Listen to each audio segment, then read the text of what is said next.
On ne se rend pas toujours compte que certains de nos actes peuvent avoir un impact, c'est-à-dire des conséquences que l'on n'avait pas prévues, mais qui sont pourtant bien là. Monsieur Lafleur est un amoureux de la nature. Il l'aime tellement qu'il ne peut plus supporter la ville.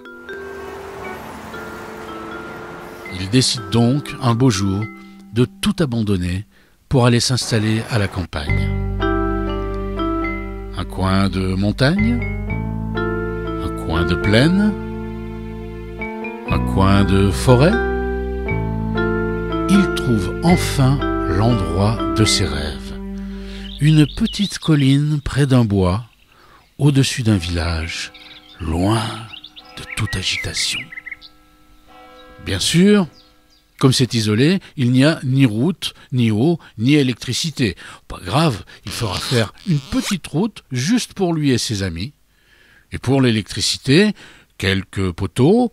Non, on va enterrer les câbles. Ni vu, ni connu. Et on pourra même y faire passer les tuyaux pour amener l'eau. L'eau ne peut pas monter jusqu'en haut. Une petite pompe lui donnera un petit coup de pouce, voilà tout.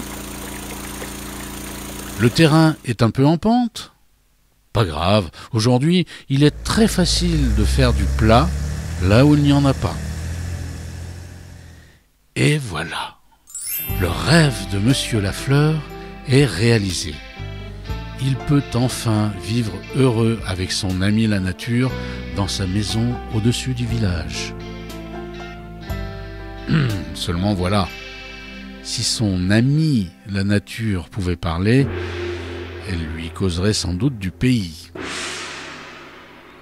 Bien sûr, de son nid d'aigle, il a, lui, une belle vue sur tout le paysage. Mais pour ceux qui habitent le village, là où il pouvait voir le soleil se coucher derrière le joli coteau à côté du bois, il ne voit plus que ce morceau de colline éventré par les bulldozers avec sa maison posée dessus. Pour construire la route et faire venir l'électricité, on a dépensé en énergie plus que tout ce que le village consomme en un an. Pour acheminer l'eau jusqu'à la maison, on dépense chaque jour des quantités de pétrole astronomiques. Pour aller au travail ou simplement faire des courses, Monsieur Lafleur doit prendre sa voiture des dizaines et des dizaines de fois par semaine. Pour un amoureux de la nature,